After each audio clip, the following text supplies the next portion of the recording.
delving more into your style in business, would you say you're a macro manager, a micromanager? Are you hands-on? Did you used to be very hands-on with operations? Yeah, I'm a listener. You know, I think one of the things that have been, I think, very important in the growth of our business is when one of my children or anybody who brings up an idea to me, I never shut it down. You're Never. open-minded. Yeah, I always say, okay, let's take a look at it and then we'll discuss. And in discussing, things would just come out, whether it's a good idea or a bad idea. Because you see, when you knock an idea out, the first time it's brought to your attention, it's gone. And this is what happened to us. So years ago, when Charlie brought up the idea of opening a restaurant or buying even Moon Cafe, way back in 2007.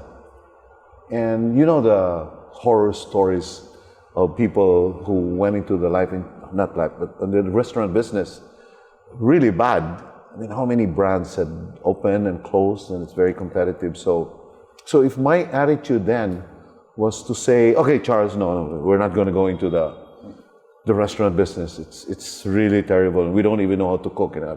I don't even know. I haven't cooked an egg in my life, so I don't know how to cook. So if that was my attitude at that time, then we wouldn't be here today sitting down and talking about the restaurant business. So the point is, you have to have this attitude of openness, of being able to explore ideas.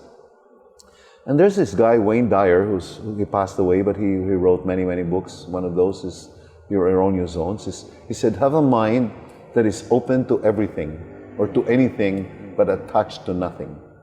So that's really my mindset. So anything that's brought to my attention, I keep an open mind. I listen and I explore. And in doing so, we get things, we develop things come out. So if that's important for parents, do it. When your children bring up something to you, do not knock it down. Just say, okay, guy, let's take a look at it. Tell me more about it. I'm here to listen. Okay. And then you'll never know. You might find something there that is important, that is maybe the time has arrived. And that's what I think I do best. I'm not more intelligent than the other person, but I think I listen and I'm open-minded. Yeah. That's I think the secret of. But I imagine the restaurant business, it's very hard. The way I imagine, because of course quality, Yeah. the manpower, or even the different cuisines, because I know you don't handle just Filipino. No, you have yeah. Japanese, you have and you have steaks now. Yes. I mean ribs, right? Yeah, we're opening a coffee shop in somewhere there it's Unity Coffee. We bought that brand. So how do you discern to like give it a go? Especially if it's new, like if you haven't done Chinese or if you haven't done this particular cuisine, how do you have that confidence to proceed? Yeah. First of all, you need to build capacity. What I mean by capacity is you need to have the people already there in place who can move whenever you need to move. By the way, we bought, I think I'm free to announce this because this has been closed. We bought this very popular restaurant, but really did not grow. It's Everything Yummy. Yeah, they Recently, have very good pork chop. Yeah, I remember they're known for pork chop. So many awards by Sunstar. Yeah, Like Cebu's pork chop, best. Cebu's best. So we bought this brand just about 2 weeks ago. So we're looking for locations to do this, and we found one, and we're exploring now. So, and I mean, I go back to my children. I go back to Charlie. I go back to Michael. I go back to Cheryl. They're the ones who conceptualize. They're the ones who come up with brands, and all I need to do is look at the whole situation and say, okay, we'll go. You give the final say. I give the final say, and if I say no, then it doesn't go through. But my default is to say yes. Okay? Yeah. Of course, we've made mistakes, and it's part of life. And then we look for a good location. You know, the location is very important. Location is Location very critical. is really critical. So, and I think that sense. But to me, these locations are given to the Lord by us. So it's just that they just they just land on our lap. And I noticed you have very good locations, like the one in Busay, overseeing very close to Tops, right? Yeah, And you Chicks also Boy. had one in Lantau, Cordova. Yeah, it's still there though. It's So very impressive locations, and people really go out of their way because of the view, the vibe. So and that's still our thrust, Mike. That's still our thrust. We're going to be looking for locations in the south to put Lantau, like the one we did in Compostela. Well, Charlie found this, so my children look for locations, and then we just sit down and say, okay, go ahead. these And- are leased properties, or Yeah, right now they're really some are leased. owned. No, because most of these Most are properties are leased. not. The owners don't even want to sell. Even if we want to buy, we could not.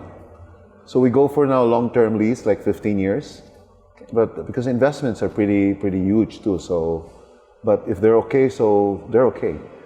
But I think it's really important to have the capacity to do it, and we have the capacity. We have the chefs, we have the commissary, we have HR, we have audit, we have accounting, and we have treasury department that keeps track of everything. We have a good procurement department. So we have, and this is so important in business. You know that, right? Yes. It's called capacity building. So once you have the capacity, then you are able to grow. You're able to expand when you need to, and that's what we have. Like we got the space in Panagdait, this Off-Roads Cafe last week from Popoy Mancao. So we're given 45 days to open the restaurant. So now we're just gonna put all our team together there and see if we could open before the end of December. You'll never be able to do this unless you have built capacity. So many people tell me I cannot hire an assistant because I can't afford it yet. Well, you can never grow unless you do it. And I think that's one of the things that we did right is to just invest on people. So we have 7 people in HR, we have a lot of people in our accounting, so that You recruit the right people. we try to. Qualified chefs, of course. It's managers. one thing I learned restaurant from managers. restaurant managers, and we're continually getting chefs. So for every brand that we are opening, we get a new chef, but we have a corporate chef that's been involved there. So in a way, I think that's maybe not being scared to hire people and to build a team and say, okay, we've got this team, now let's look for the business and run after the business. If that makes sense, I don't know. Only time will tell.